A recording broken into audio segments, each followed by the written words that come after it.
Hey YouTube, Jose Esquilin with Jose Esquilin Photography, bringing you a short but hopefully informative little review. And this isn't necessarily on the operation, it's more on the installation. And what I have in front of me is the Manfrotto Magic arm along with the super clamp combination. I purchased my initial one a couple weeks ago with the intent of using it as a remote camera stabilizer. And I was very excited after seeing some reviews online covering the Manfrotto Magic arm and the super clamp combination. So I set out, purchased it through Amazon, came in. The Magic arm took a little bit to get in, but that's okay. You know, we got it in and I was pretty excited. So the first initial package that I received and opened was the super clamp. And I'm going to go ahead and remove that from the setup that I have here. It's kind of leading into how I eventually set up my Magic clamp and super clamp and Magic arm. So you'll receive, if you purchase the super clamp along with it, this brass fitting. It's a 2909, I believe. Now this brass fitting comes in the same packaging, so there is no additional purchase required. I followed the advice of a YouTube reviewer. I should have just gone straight to the Manfrotto page, but you know, I just wanted to see not a company's review, but an individual actual photographer's use and review. So I was pretty convinced that this is a tool that I was going to need or would be beneficial to get. They recommended the application, once you receive it, to place this brass fitting into the slot. Now this slot is designed to accommodate this brass fitting. And so you insert it, press this little nipple on the end here, and it locks it into place. It'll have a little bit of play, but that is quickly resolved by tightening up this clamp here, or this bolt. And once you do, it's pretty solid. So once they went ahead and inserted that in there, they went ahead and on their video, now I've got it on the wrong end, but basically on their video, it will screw in here and it'll tighten on the 1/4 inch receiver female end. And so I did. And so with the super clamp attached to a post and the Magic arm attached to the super clamp, fortunately I didn't have my equipment on, but I moved it around just to kind of see the durability and the locking strength, and that's when it occurred. The brass fitting here, and I should have known better, I guess I just didn't want to listen to reason, but the brass fitting, the little end, the little screw post, broke. It broke off. It broke off inside the Magic arm fitting. Now you can imagine my frustration, and the only saving grace there was the fact that I didn't have my 5D Mark III on there attached at the time, or else I think I would have been a little upset had that come crashing down.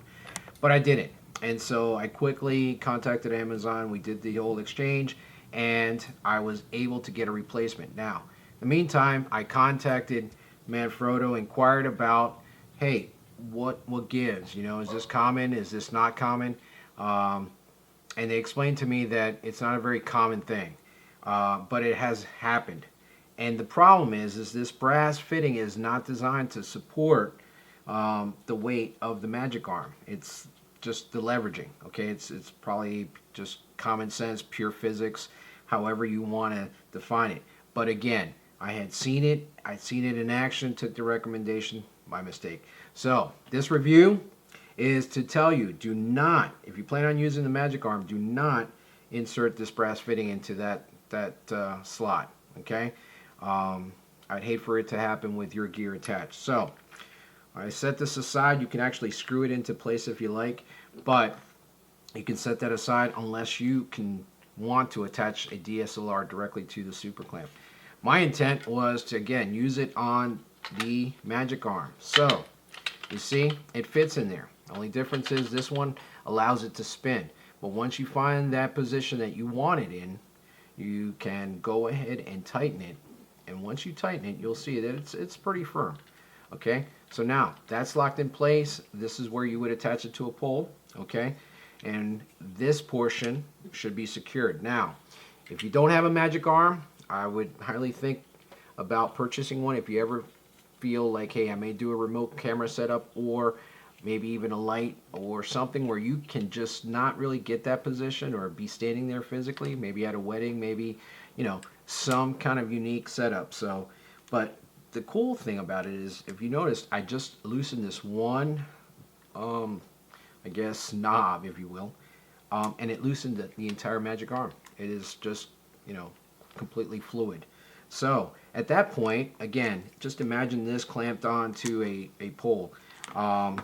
If my desired angle would be this, well, then I'm going to go ahead and clamp it. Now imagine the DSLR is already mounted on here, or you can actually wait until you get it all nice and tight and secured. Probably a better deal. But once you clamp it, I mean, you're going to give it a little bit of little force. I don't think it's going to require, you know, He-Man strength, but as you see, that is now in that position locked. Okay, so I can certainly do another review a little bit more thorough, but I think there's plenty on the Magic arm, and perhaps even the super clamp. But my intent was, again, to demonstrate the proper fitting, and what I would do in this case is not attach this brass plate or this brass bolt to the super clamp. Okay, so I hope this is helpful, and I hope that you see this before you actually purchase and perhaps make that same mistake. Jose Esquilin from Jose Esquilin Photography, telling you to keep shooting.